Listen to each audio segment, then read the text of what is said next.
and speaking of shared sacrifice, you know, we've been at war now for 3 years or so, but I haven't felt like the whole country's at war. I felt like this administration was doing a war that was involving our military, our volunteer military, and that was the overhanging issue, I think, in this election.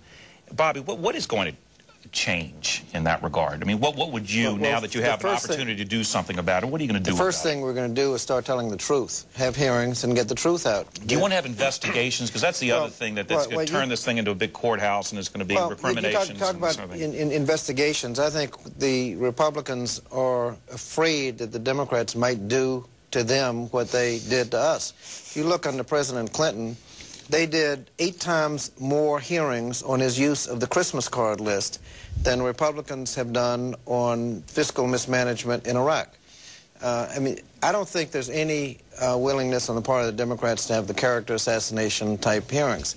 But when we get into a war without any apparent rationale, when they say they're weapons of mass destruction, and there were no weapons of mass destruction, when they suggest a connection with 9/11, and there is no connection with 9/11, when they talk about an imminent threat, and the CIA has told us there is no terrorist threat from Iraq, how did we get there? How did certain things get in the president's speech?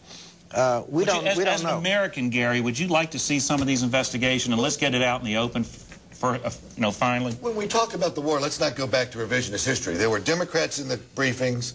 There were foreign governments around the world who came to the same conclusion. That is not a partisan matter. Now, where I do agree with Congressman Scott is where there is financial wrongdoing by sole source bidding in contracts. As a fiscal conservative, let's put that at the top of the list, because that is something we can agree on. I don't think we necessarily need to revisit so much of what happened before. I think we have to take a look at the Baker Commission and see where we need to go to get out of this and move us towards getting ourselves out of Iraq the best way that we can. Not wanting to leave Iraq to be a safe haven for terrorists. I think we certainly want to look at all and bring all the people to the table to talk about how we're going to get out of there. We've got to look at that Baker Commission. I think that's where we're going. Were you happy to see Rumsfeld dumped this week? Were we pleased to see Rumsfeld go? Heaven to Betsy, yes. Are there some people bitter that it wasn't announced before? Well, my goodness gracious. Yeah, that was really a peculiar way. As you know, Gates had been offered the job prior to the election.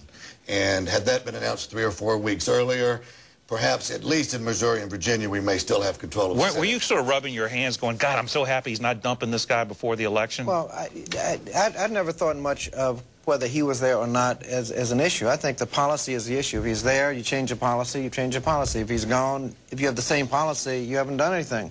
The problem, again, is we haven't told the truth about what's going on. All we've gotten from this administration is don't worry, be happy, success is around the corner. All right, so if we tell the truth, okay, where does that go then? Well, once you find out what the truth is, we should not be happy success is around the corner. John Warner came back and says, well, you know, on second thought, success isn't around the corner. Even the Republicans stopped believing that line. Well, Joe, and I think that's the point. This has been one of the most open access wars in the history of warfare. There have been secrets going on.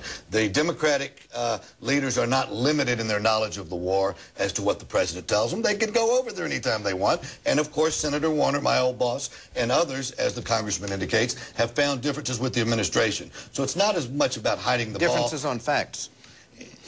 Obviously, we're not pleased with the way it's gone, and obviously there's a penalty to be paid for that. Do we need to define the mission here? Because I remember John Warner at one point said, and that went away real quickly, that maybe the Congress needs to reauthorize this war because it's changed. It's not removing weapons of mass destruction. It's now, let's face it, it's a civil war. We're talking about the truth. It's a civil war. And what is the United States' role in the middle of a civil war?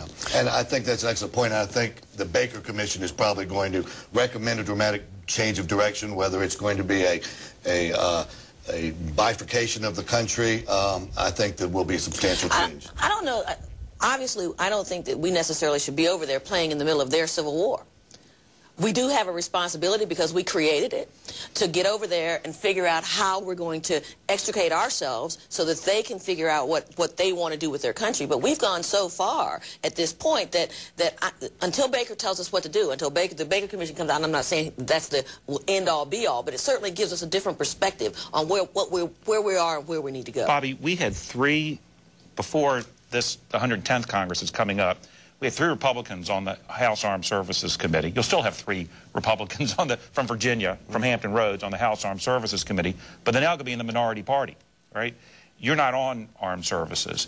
Tell us how that is going to change our clout. And even John Warner, I mean, he's now in the minority party in the Senate. I think we've had an advantage all along because the Armed Services Committee is one of the few nonpartisan committees. I mean, people work together across party lines for the common good.